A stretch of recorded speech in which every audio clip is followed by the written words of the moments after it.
बिस्मिल्लाहिर्रहमानिर्रहीम। अस्सलाम वालेकुम। मैं हूँ मोहम्मद इदरीस अवान, एडवोकेट फ्राम एबटाबाद। आज जिस हवाले से मैं आज बात करूँगा वो है वो तारीखी फ़ैसला जो कि श्रीलंका की सुप्रीम कोर्ट ने साल 2016 में दिया था। ये ऐसा फ़ैसला है जो कि HIV एड्स के जो मरीज़ हैं, जो HIV एड्स जिनमें पॉजिटिव है, उन मरीज़ों के हक़ में ये फ़ैसला दिया गया था। और उसमें ये कहा गया है कि इन मरीज़ों के साथ कोई ऐसा इम्तियाज़ न बरता जाए। और ये एक तारीखी फ़ैसला 2016 में उस वक्त दिया गया था जबकि एक मासूम बच्चे का केस सुप्रीम कोर्ट में आया था। वो केस ये था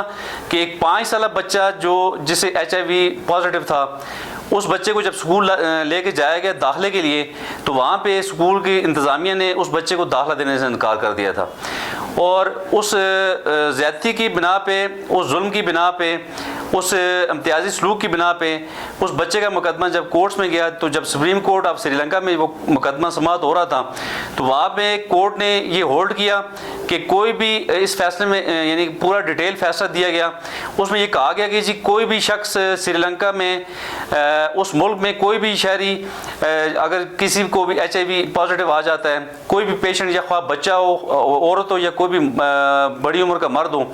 तो HIV पॉजिटिव की सूरत में उसके साथ जो इम्तियाज़ी सलूक हम बरतते हैं, जो हमारे शहरी उसके साथ सलूक कर रहे होते हैं, जो अदारे कर रहे होते हैं, तो उस सलूक से रोका गया। और ये कहा गया कि किसी भी बच्चे या किसी भी शख्स के साथ जो HIV पॉजिटिव हो, कोई भी इम्तियाज़ी सलूक ना बरता जाए, ख्वाह तालीमी सिलसिला हो, तालीम हासिल करने का हक़ हो या सेहत का हक़ हो या दीगर एटीट्यूड हो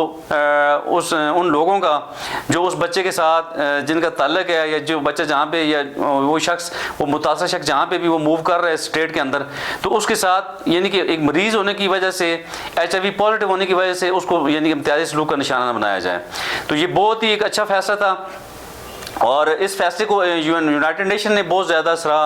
अक़वाम मुत्तहिदा ने इसकी बड़ी तारीफ़ की और ये कहा कि एक ऐसा मुल्क जहाँ पे ऑलरेडी गुरबत है और जहाँ पे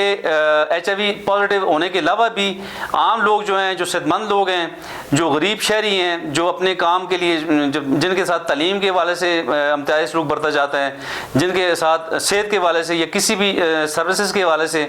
यानी हर हवाले से जहाँ पे इम्तियाज़ी सलूक बरता जाता है, वहाँ पे इतना प्यारा फ़ैसला, इतना खूबसूरत फ़ैसला जो कि HIV पॉजिटिव जो मरीज़ हैं उनकी सेहत के हवाले से या उनके साथ बरता जाने वाला सलूक करने के सिलसिले में एक फ़ैसला दिया गया। ये बहुत ही कामयाबी थी एक श्रीलंका सुप्रीम कोर्ट की। और वहाँ पे उन शहरियों की यानी वाकई वो सही मानों में उन्हें इस बात पे खुशी हुई कि वहाँ पे इतना खूबसूरत फ़ैसला श्रीलंका की सुप्रीम कोर्ट ने 2016 में किया है। इसके अलावा एक ऐसा मुल्क, फिर यूनाइटेड नेशन ने ये भी सराहा कि एक ऐसा मुल्क कि जहाँ पे इतनी गुरबत है और अदारे भी यानी कि इंतहाई मुश्किलात में काम कर रहे हैं और वहाँ पे इस फैसले का आना एक इंतहाई खुशाइंद है। और इसके अलावा एक और बड़ी खुशाइंद बात है कि इस फैसले में होल्ड किया गया कि इन मरीज़ों का आइंदा जो भी मरीज़ वहाँ पे श्रीलंका में आएँ तो उन्हें मुकम्मल तहफ़्फ़ुज़ दिया जाए। उनके जितने भी राइट्स हैं, जितने भी राइट्स एज अ मरीज़ उनके हैं, वो राइट्स उनको दिए जाएँ। और जनूबी एशिया में एक अपनी नौइयत का एक पहला फ़ैसला था जो कि HIV एड्स के मरीज़ों के हक़ में दिया गया, उन बच्चों के हक़ में दिया गया जिन्हें इम्तियाज़ी सलूक का निशाना बनाया जाता है और मरीज़ होने के नाते उनसे दूरी की जाती है या उन्हें बिल्कुल अलग थलग रखा जाता है, उनके साथ यानी नफ़रत की जाती है। तो ये मैं समझता हूँ जी पूरी जनूबी एशिया में एक श्रीलंका सुप्रीम कोर्ट का फ़ैसला उसे सराहना चाहिए और हमारी बड़ी खुशकिस्मती है पूरे बेल्ट में। और दूसरी बात अफसोस की ये है कि अभी तक पूरे जनूबी एशिया में किसी भी कोर्ट ने कोई ऐसा फ़ैसला नहीं दिया कि जो HIV पॉजिटिव मरीज़ों के हक़ में हो, जो उनके हक़ में इम्तियाज़ी सलूक से बचाने के लिए हो। दीगर हवाले से ज़रूर होगा, कंपनसेशन के हवाले से होगा या किसी भी, लेकिन उनके साथ इम्तियाज़ी सलूक बरता जाने वाला यानी बरतने के ख़िलाफ़, इम्तियाज़ी सलूक के ख़िलाफ़ कोई ऐसा फ़ैसला अभी तक नहीं हुआ और ना ही कोई ऐसी कानून साजी हुई है। तो मेरी गुजारिश है इस फोरम के हवाले से पूरी दुनिया से कि जो भी मरीज़ HIV पॉजिटिव हैं, ख्वाह वो बच्चे हैं, ख्वाह ख़वातीन हैं या मर्द हैं,